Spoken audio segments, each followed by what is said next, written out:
let me start the recording. Sorry for that little tangent. But if you guys have any questions, feel free to also ask me after class. But let's start the actual class. Um, like, I have to go at 1:30 again. Okay. Right. So let me share my Like screen. what? In the Oh honor of yeah! Yay! Yep, in the honor of Yeah. Halloween and spooky, scary skeletons, we're going to be I don't doing. celebrate Halloween. Sorry, what's up? My parents say that since I'm a Christian, I shouldn't celebrate Halloween. Interesting. That's what my parents told me to, but I don't care. Really. That's also what my parents say, but can we please go back on the real topic? Yeah, okay. Yeah. Thank you, Lena. Right. You're So, welcome. right. We're today, oh my, thank you. We're going to be talking about bone growth. In scientific terms, we call this osteogenesis. Another word we can say osteogenesis is something we call ossification. And you guys will see the spellings of osteogenesis and ossification later on in this PowerPoint. But when I say these big words, all I mean is bone growth, bone formation. This is how your bones grow. And everyone knows that in your body, the skeletal system that is made up of your bones is the thing that holds your body up, right? The muscles help you move, and the bones give your body structure. And that is actually pretty common knowledge. But what a lot of people don't know is the more specifics of bone structure, bone function, and how bones are actually formed in the body. Okay. So let's get into it. And you guys can feel free to ask any questions whenever you guys want. Okay. So there are kind of two kinds of bones in the human body. The first kind being a compact bone structure, and the second kind being what we call a cancellous bone structure, which in other words is spongy. You guys all know what a sponge looks like, right? Okay, I hope you guys know what a sponge looks like. If you need reference, feel free to look at SpongeBob from SpongeBob SquarePants. He's a sponge, but basically a sponge is very porous. It has a lot of holes in it. And so when we look at our bones, the bones actually kind of have two sections to them. There's a spongy part of the bone, and there's a compact part of the bone. And if everyone can direct their attention to this first figure right here, the spongy part of the bone is usually at the end of each bone, and the compact part of the bone is usually in the middle between the two ends. Has anybody ever broken a bone? Thank you, Anthony, for circling that. Okay. I mean, you guys are still young, so please be safe. Please don't break any bones. But usually when you Wait, break a can I bone, you're actually say breaking the something? compact part of the bone. And usually when you break a bone, you hear a loud snap, which is kind of horrifying to think about. But that's the compact bone usually snapping and cracking under high pressure or high load. Right. So this compact bone is actually much more common in the human body. I It's have a very. question. What's up, Lena? Or Daniel, sorry. What's up, Um, Daniel? um, I heard that little kids are like more strong. Like they don't they reduce the the damage or burns. What do you mean by that? Are you saying it's harder Like for younger kids to break bones? unlike little kid baby brains, they're not like smushy. They're like more like flexible and stuff. And then if they fall off or like a swing, um, they'll like be a-okay. A-okay, right. I mean, younger kids are kind of like bouncy and squishy. They can take a little bit, but I mean, they are young kids. It's best not to put yourself in situations where you can break a bone, right? Right. Okay. I'm getting head nods. Great. Right. But compact bone, or the denser, kind of more stiff bone, is about 80% of the skeleton. So most of the bone in your body is compact bone. And cancellous bone, or the spongy bone, only makes up about 20% of your skeleton. So most of your skeleton is made up of compact bone. And it is only the ends of bones that are usually spongy. What's up, Colby? How does the like spongy thing help? Right. The spongy thing is interesting in my opinion because it can possibly help the bone compress a little, as well as feed nutrients into the center of the bone. And we'll talk about that. You've heard of bone marrow, right? Right. The bone marrow also runs through the the inside of the bone. And what happens is, I believe the bone marrow kind of concentrates at the sides, but please don't quote me on that. I'm not exactly sure if it Wait, does. what's bone marrow? Right. I actually have this for a thing for my a school thing. What's bone Okay. marrow? Bone marrow is it's a substance inside of your bones. Is It it is something you feed birds? no, it's bone marrow, not bird marrow, bone marrow. Oh. Bone marrow, and marrow is spelled marrow, bone marrow. But bone marrow kind of works to it has a lot of functions. It can produce new blood cells. There are stem cells in bone marrow, which is super cool. Stem cells are the cells that can turn into nearly any cell in the human body, which is, I think, amazing. But right, point is, bone marrow is inside of bones and it's super cool. Okay, but any more questions on the compact spongy bone? Okay, what's up, Anthony? What do stem cells, what type of cells do stem cells start as? What type of cells do stem cells start as? Yeah. Okay, interesting question. There are many different kinds of stem cells. Like the most pure or the most clean version of the stem cell is the embryonic stem cell, which means the way we extract embryonic stem cells is we take them from embryos. Does everyone know what an embryo is? An embryo is basically the early, like a very early human when it is in the mother's when it is in the womb of the mother.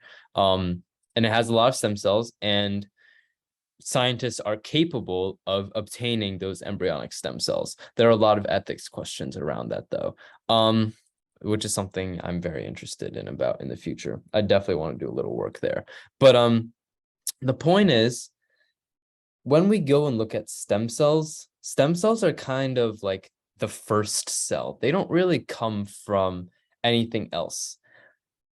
All cells in your body can be said to come from stem cells.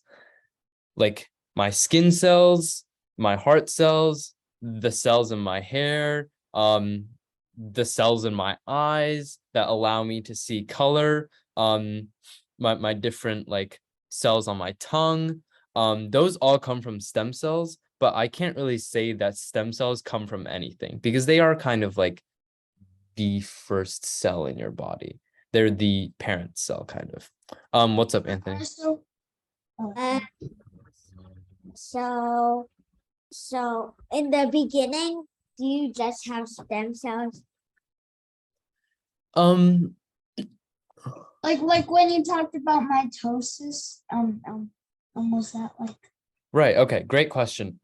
Mitosis is when You did a lesson on mitosis, right? What's up? You did a lesson on mitosis. I did do a lesson on mitosis. Mitosis is kind of when you have skin cells and they make more skin cells.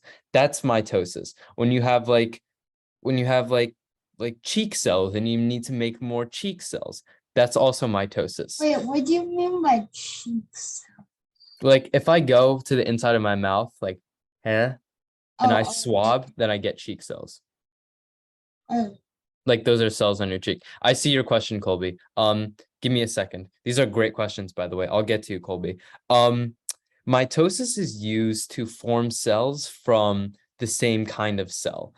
But the question is, how do you get to the cheek cell or the skin cell in the first place? You have to use a stem cell. The stem cell has to turn into that first skin cell or that first cheek cell, and then that cheek cell can replicate, that skin cell can replicate. Is that clear? It's not like it's not like mitosis happens from stem cells to to heart cells, or stem cells to skin cells. Mitosis is specific to skin cells producing skin cells, but stem cells have to produce that first skin cell. Is that okay, Daniel? that was me. Sorry, Oh what? yeah, that was me. Okay, But- okay, great.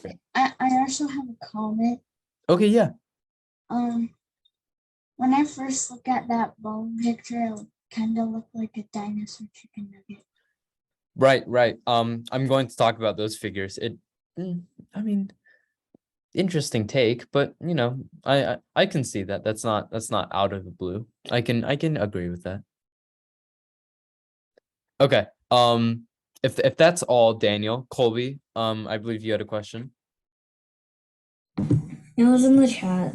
Oh, okay. What's up? Let's see. Any cell, yep, any cell in the human body, like the blocking thing. And where does it get its name? What blocking thing? Like the cell things that like when you have like a cut or something, like they block like the blood from coming Oh, in. the clotting thing. Yeah. Yeah, The platelets, clotting factors. Right. Platelets are, I believe they're not cells. Are platelets cells?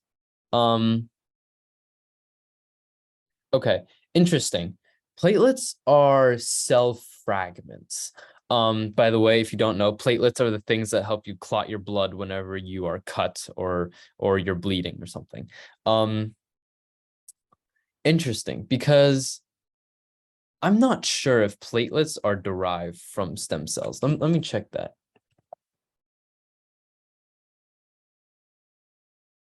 You typing? Yes. Oh, okay, yes. Platelets do come from stem cells. However, they come from a special kind of cell called hematopoietic stem cells. There are so many kinds of stem cells. There are embryonic, there are induced pluripotent, there are hematopoietic. There are a lot, but platelets do come from a certain type of stem cell. So good question, Colby. All right, we good? And where did it get its name? Okay, where did stem cells get their name? You know, I'm not sure exactly. I guess it's because all cells kind of stem from the first like stem cell, I guess. They're kind of like if you think about a tree, the stem cell is kind of the trunk, and then all the other kind of cells turn into like the leaves and the canopy of the tree. So it's kind of like the stem cell. It's like the father cell or mother cell. It's kind of like the trunk cell. It's the first one. All the other ones stem from it. Well, technically, the first cell from the tree is a root, but okay. Okay, right. That was a poor analogy. But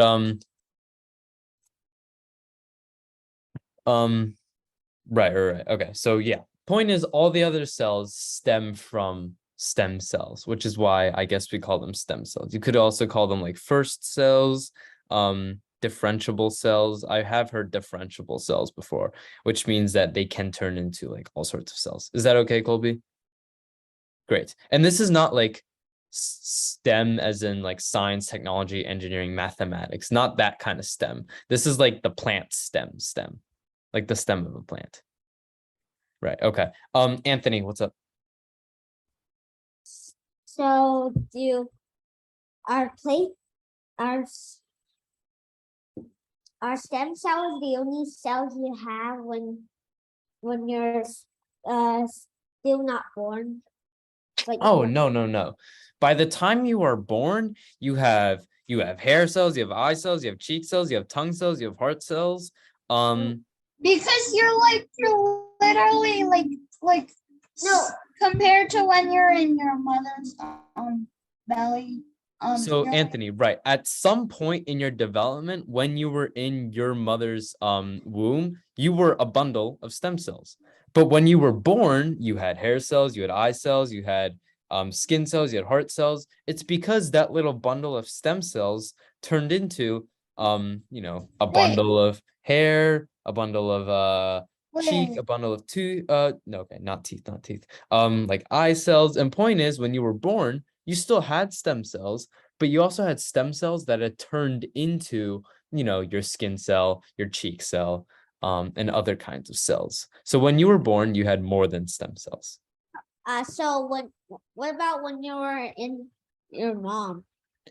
Okay, so at some point when you are in your mother's womb, you can say that you are just a bundle of stem cells, but those stem cells differentiate into different kinds of cells, even when you are in your mother's womb. And so when you are in your mother's womb, at one point you do only have stem cells, but that is only for a very brief period of time. And you will start getting eye cells, heart cells, skin cells, everything that makes you a functioning human being. Anthony, is that okay? Wait, so do we have stem cells in ourselves right now? Yes, you do. Cool. It is pretty cool. I have a question. What's up, Daniel? Can wait, so stem cells can go through mitosis? Interesting question. I do believe stem cells divide through mitosis. Let me check. Yes, stem cells do divide by mitosis. Basically all cells divide by mitosis, but stem cells also turn into different types of cells. Is that all right? Yeah. You guys are asking very advanced questions, by the way. And Colby only has 8 minutes left. Okay, tough. But right, let's get back to bone growth. Point is, the first ossifications or the first signs of bone growth, they begin in the 3rd month of you being in your mother's womb. Usually the period of you being in your mother's womb is about 9 months. So 3 out of 9 is 1/3. And so in about 1/3 of the time, you start getting bone growth. Which is very interesting because this is when the body starts building itself, right? The stem cells, they start turning into these bone cells, and your body begins to build structure. You start to build that tiny little baby fingers and that little baby skull. Actually, babies' skulls are huge if you didn't know. The baby And skulls. Wait, so does that mean baby skulls are like basically all sponge bones? I don't believe so. Skulls are usually made of compact and spongy bone, like Yeah, but a baby skull is like squishy. Like right. and then if you like shape it into something, it'll keep as that shape, right? Um, uh, that I do believe that's true. Usually when babies are born, they have a squishy like spot on the back of their head. And I don't know if that's because the bone hasn't formed properly yet or just hasn't had time to solidify. But generally, like when you have a baby, you don't like push in like the soft spot on their head. That's like a bad idea. But that doesn't necessarily mean that it's all spongy bone, Daniel. Eventually, the skull does become some compact bone, some spongy bone. Is that all right? Okay. Okay. I sure hope that's all right. Point is, don't go around pushing in babies' soft spots, especially when they're born. Okay, but let's get through this PowerPoint so Colby actually has a chance to learn everything before he has to go.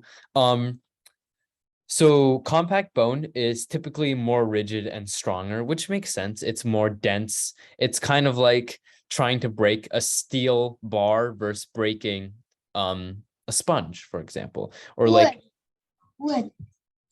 oh yeah, wood can be actually very porous, and steel is usually not very porous, doesn't have a lot of holes usually, and so it's very different. You can see in this photo on the right, this is compact bone, and this photo in the middle is actually cancellous bone, or the bone with all the holes in it. And so you can see how it can be very easy to break or squish the cancellous bone, as opposed to the compact bone, which is very compact as per its name. Okay.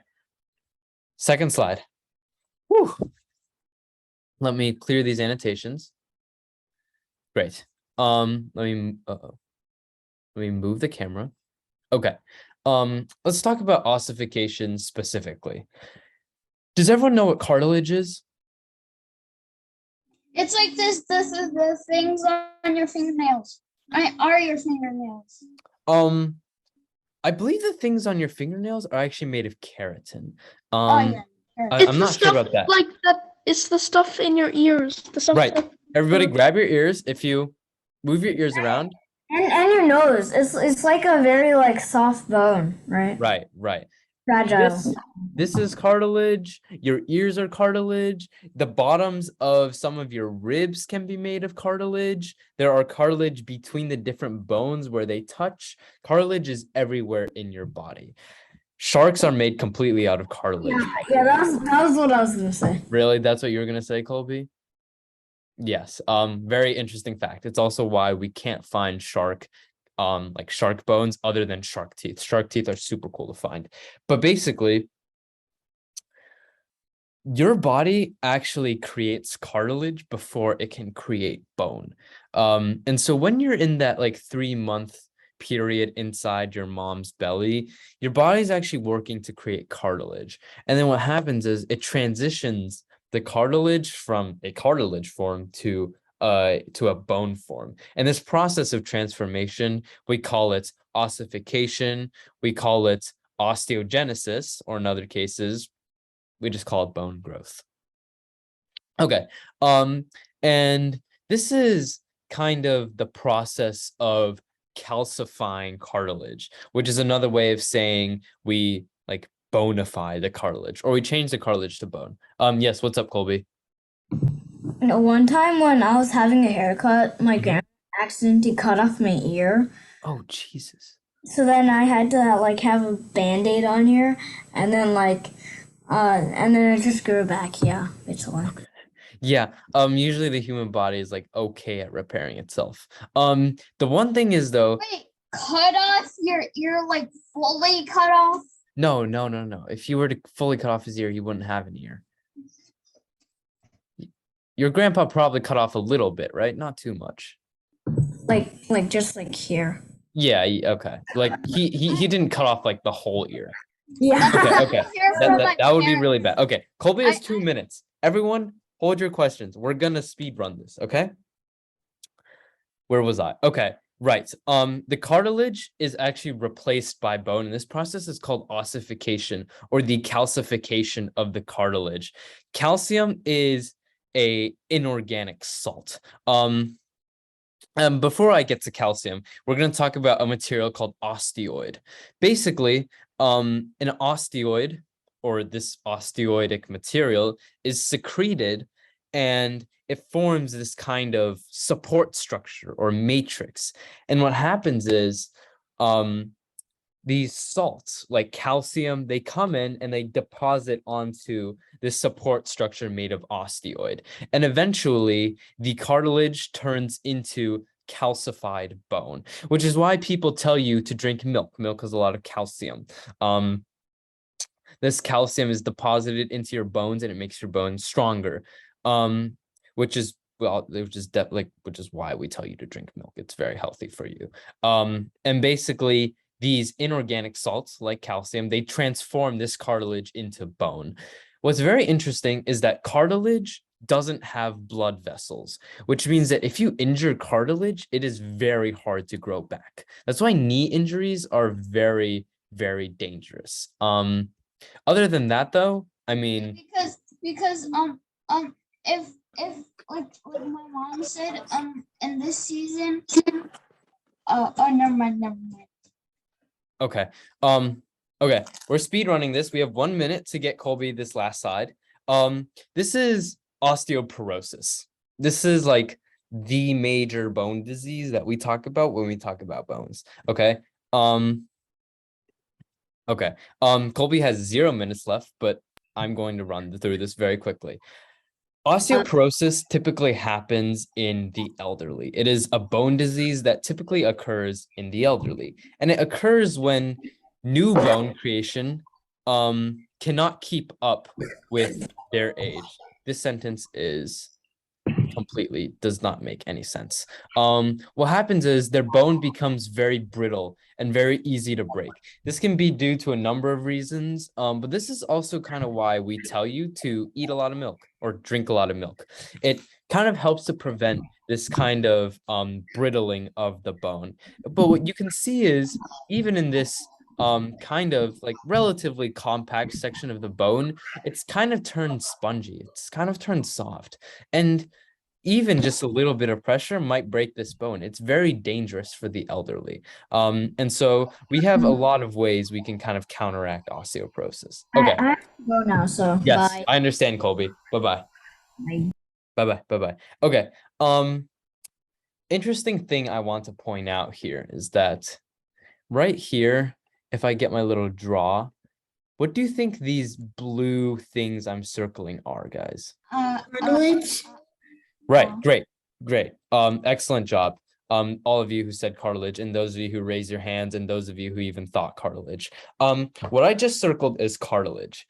Notice how it rests between the different bones. It provides a kind of cushion for your spine and for all the other types of joints in your body. Like your knee has a lot of cartilage. Your elbow has a little bit of cartilage. Your shoulders have some cartilage. Even your jaw, I believe, has some cartilage, especially when you're moving your jaw up and down to talk, to eat, to do all sorts of normal daily activities.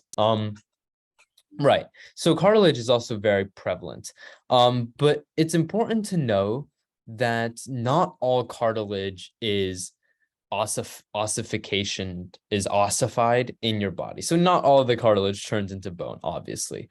It'd be very difficult to move if all of the cartilage in your body turned into bone.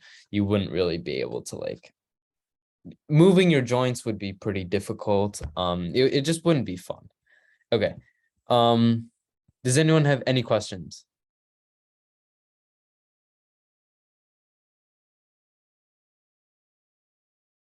No questions, anybody? No. Okay, Daniel has a question. Daniel has a question. Go back to the third slide. Back to the first slide. This No, slide. the third one. Third slide. I mean the second one. Yeah. This one. Okay. What are this is blood vessels. Right. What are blood vessels? I thought you said that there aren't any blood vessels in the. Okay, right. There are no blood vessels in cartilage, but in the bone there are blood vessels. The Oh. blue parts on this drawing, Okay. hold on, look. Let me clear my annotation here.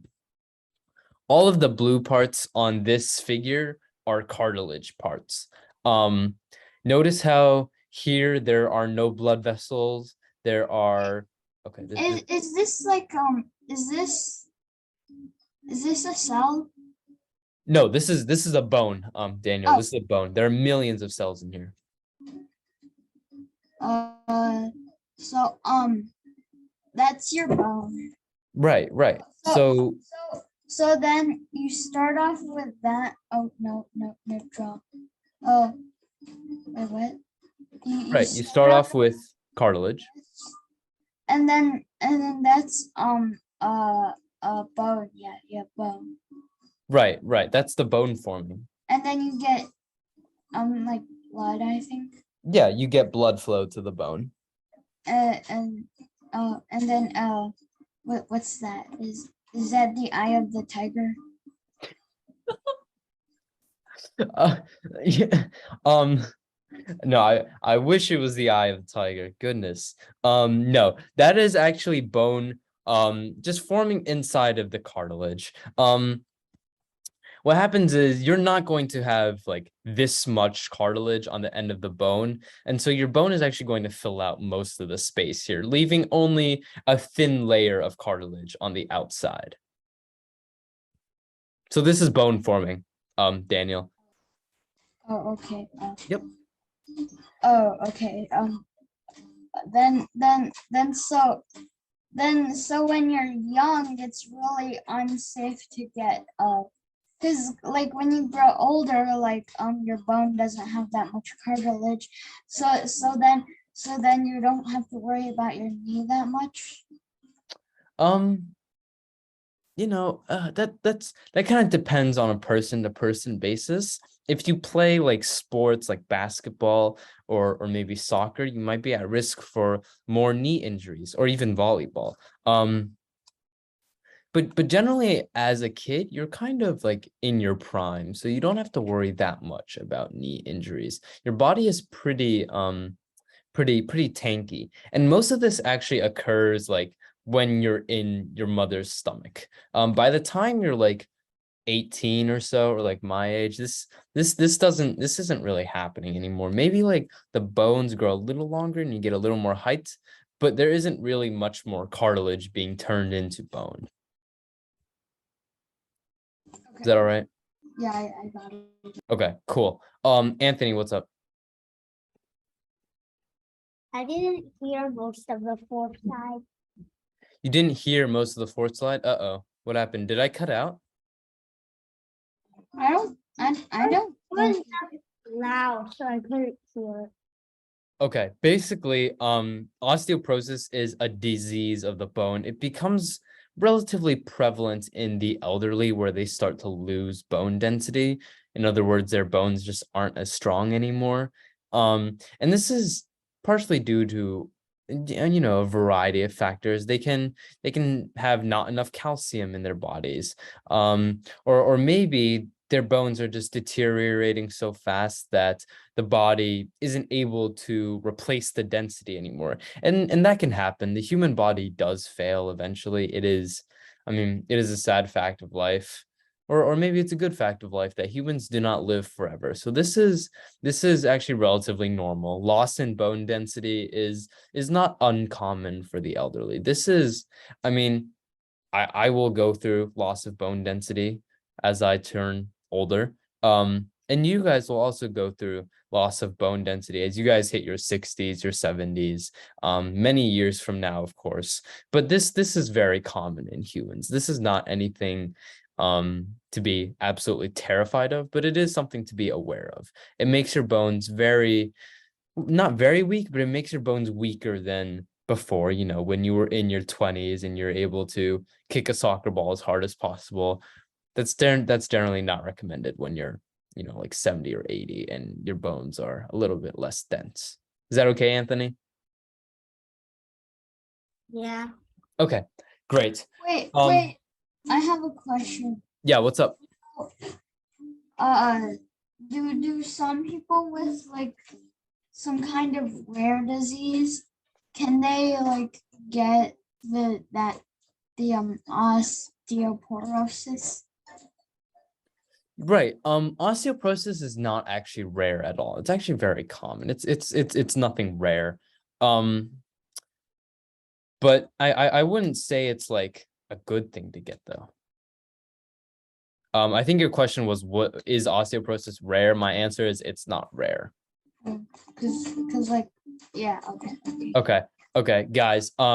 We have less than 1 minute left. I'm going to stop my share. We're going to play a gim kit. I managed to subscribe to the new gim kit, so there will be new game modes today. We will have a lot of fun, but we have 1 minute left. So I'm going to tell everyone who wants to play the gim kit, feel free to come back. I'm going to restart the meeting, but for those of you who don't want to play, I hope everyone has a good week, okay? All right, bye guys.